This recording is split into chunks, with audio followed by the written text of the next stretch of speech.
we are very happy to kick off actually the second round of the London Marathon with Susan Hiller. Welcome, Susan Hiller. And I wanted directly to start with the first question. Susan, I actually wanted to ask you when you decided to move to London and why. And also if you consider yourself a Londoner now after all these years here. Yeah, I mean, I'll answer the last part first. You know, one can never really become English, but you can become a Londoner. Yes, I am a Londoner, I hope. I've lived here now. God, this is so loud. It has to be very close. I've lived here now. I'm sorry, I seem to be shouting. I've lived here now since the end of the 60s. And why did I come to London? Well, in those days, London was the only place to go. If you were an artist and you didn't have any money and you wanted to live someplace really cheaply, you came to London. Well, of course, that's not true anymore. And when I got here, I discovered that it really was the most exciting place because everything was coming together. And you've all heard this a million times, but you know, sort of politics and music and art and fashion and design and theory, literature, poetry. There was no real separation between the people participating in those kinds of activities, and it was absolutely wonderful to be here then. And can you maybe actually tell us a little bit more about your relationship to the city, and particularly to its unconscious and its memory? When we spoke to Eric Hobsbawm, one of the first persons we spoke to preparing his marathon, he was saying that we must ask about memory because he thinks that somehow, seeing the amnesia, it's somehow necessary to organize what he, Eric Hobsbawm, calls a protest against forgetting. So notions of the subconscious or the unconscious and the memory of the city. Yeah. It's interesting, isn't it? Somebody recently sent me something about a show that they're organizing that was kind of attacking what I'm interested in, and they were saying that in this blurb for this show, which is called Ghost Busting, because these people accuse me of being interested in ghosts, me and a lot of other artists actually.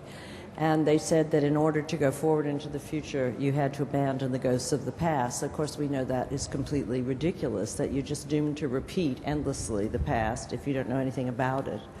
But in a city like London, and in fact in most great cities, there's so much change all the time that the memories, even recent memories, only exist for people who've actually lived through those moments. And I was thinking when you were talking about that, how is memory, other than personal memory, preserved? But of course it's preserved in buildings, and it's preserved in photographs, and it's preserved in archives, and it's preserved in conversations. I don't think in London you ever really get away from the past. I mean, I'm contrasting it with the United States now. I think the street names and the whole layout of London is really about the past. I mean, for example, the problem with the buses. Mm-hmm. The problem with the buses is that the streets of London were never meant for these huge buses. So you can't get away from the fact that the problems of life here have to do with the history of the city. I find that quite fascinating. It's an everyday thing. It's not a memorial of any kind.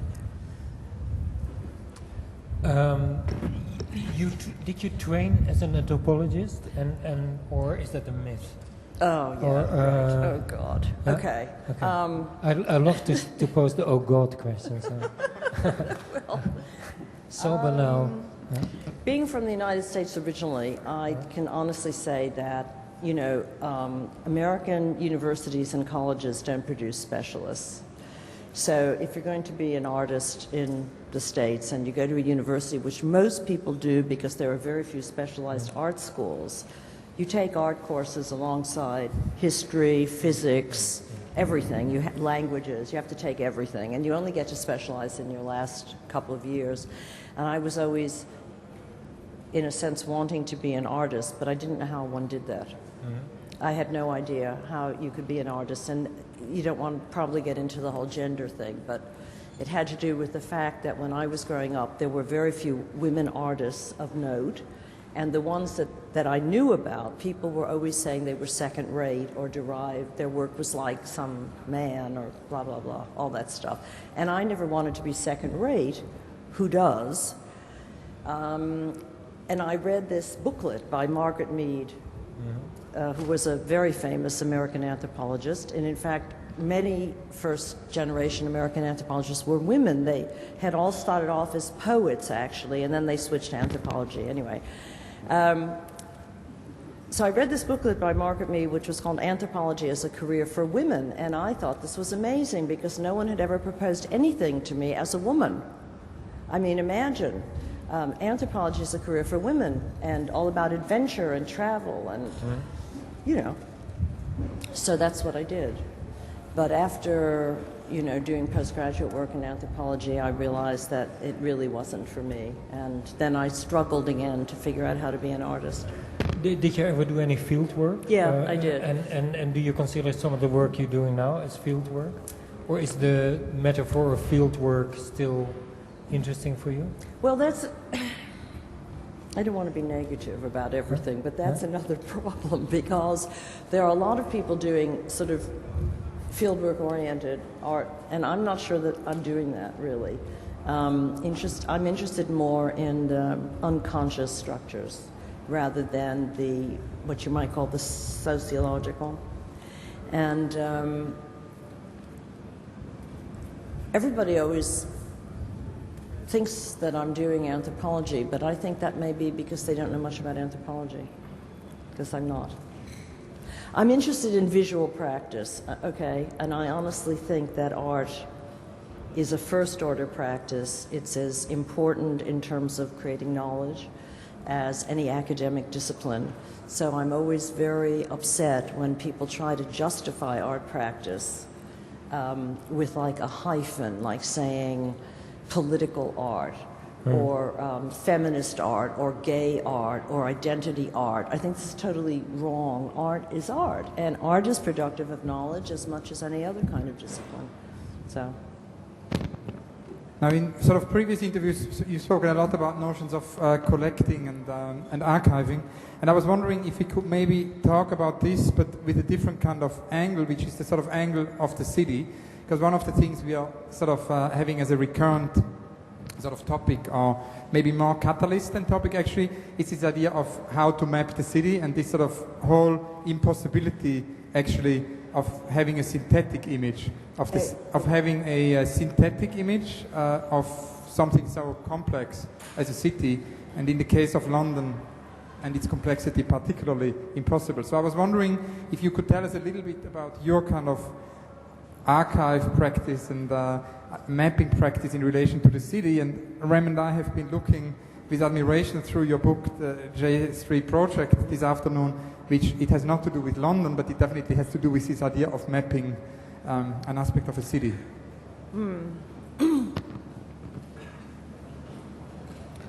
Yeah, I guess I have a lot of problems with abstractions like the city.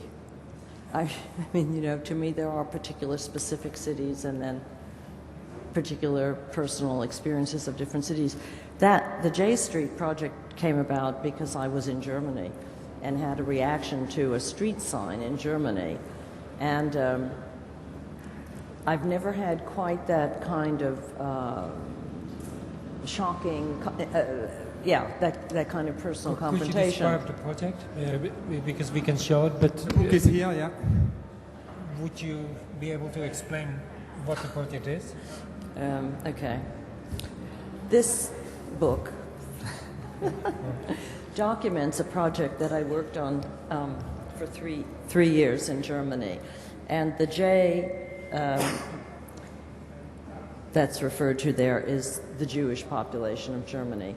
I actually, to be honest, I think it's a very difficult time to be discussing this, given what's happening in the Middle East. I really have to be very specific and talk about this in terms of Germany.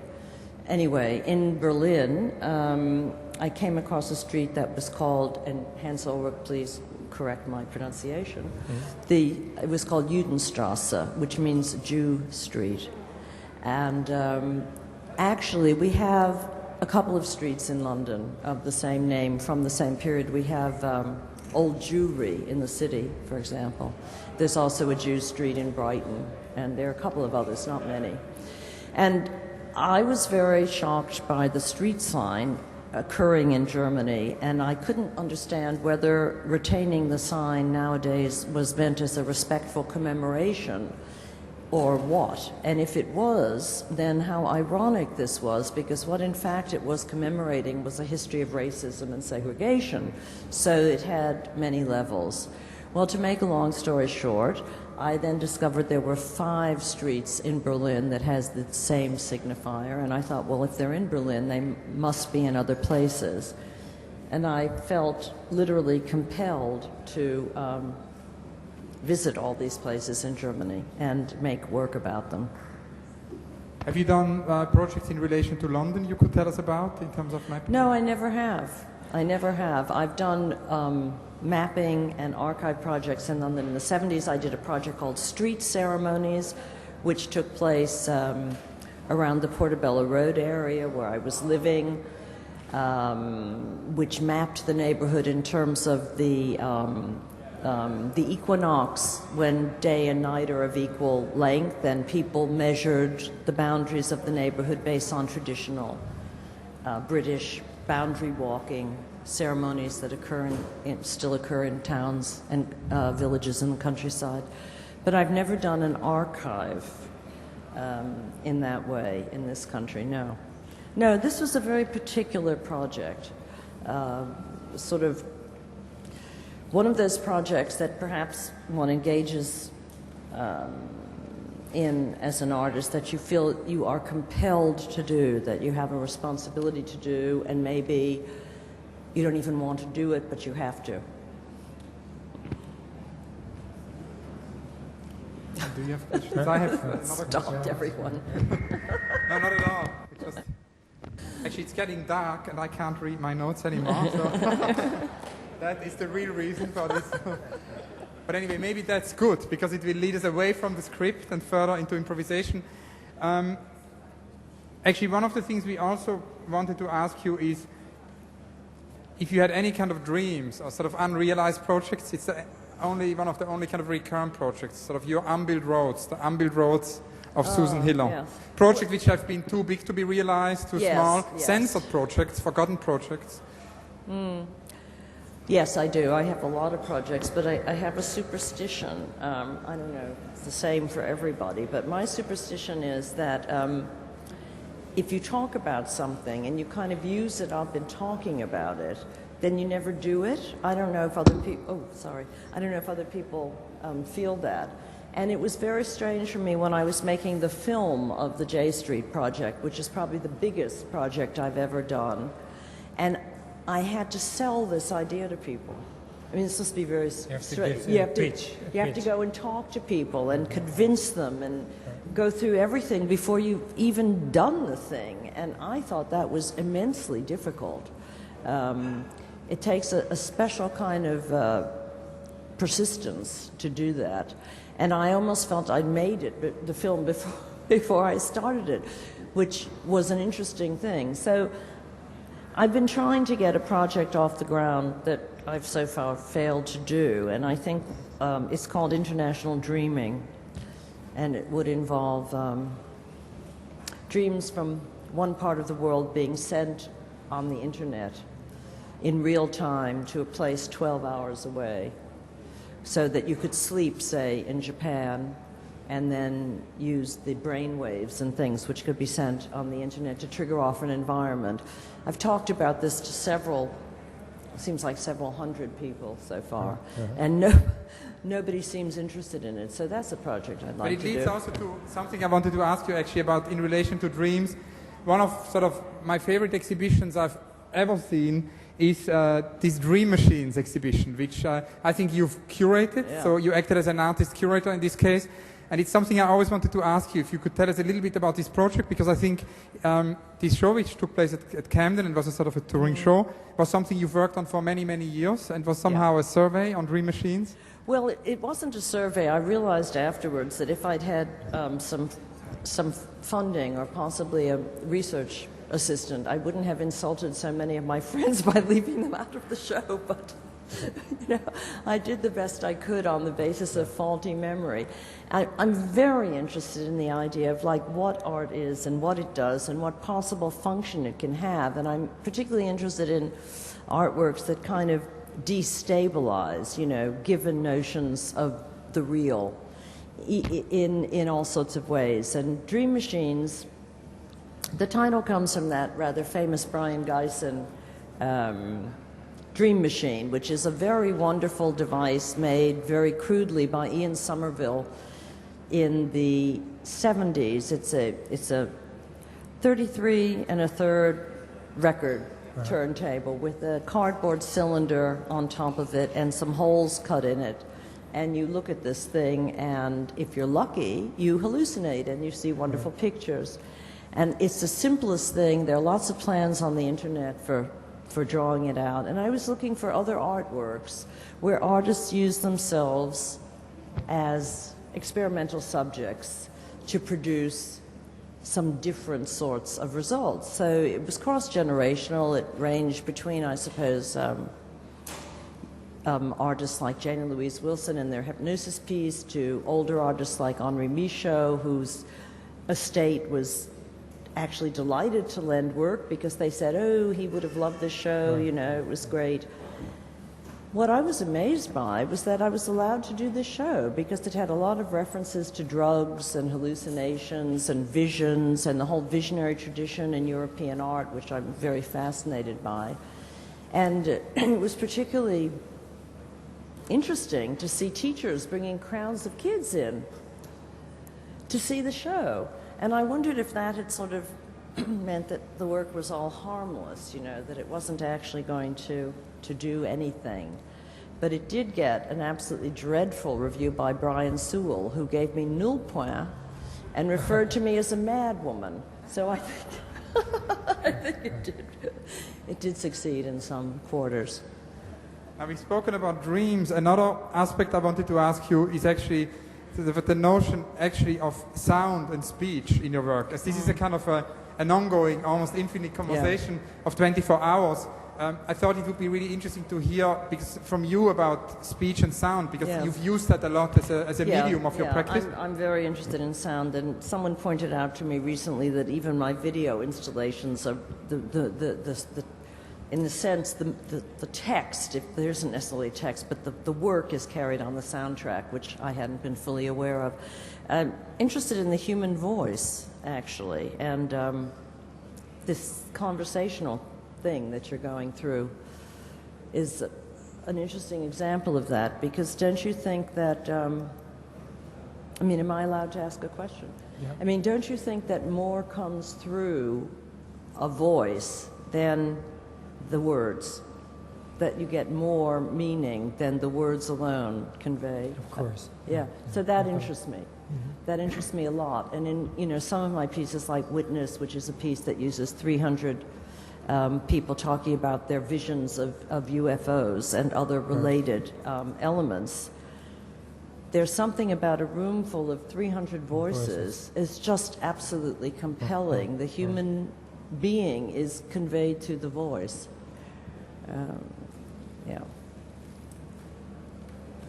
I wanted to ask you, just before you started talking about drugs, I wanted to ask you about drugs. You clearly have a lot of sympathies for some ways of interacting which date from the 60s, a kind of generosity, an open-endedness, kind of an absence of boundaries. Do you also have a particular interest in, and do you believe still in the relevance of experiments like Leary?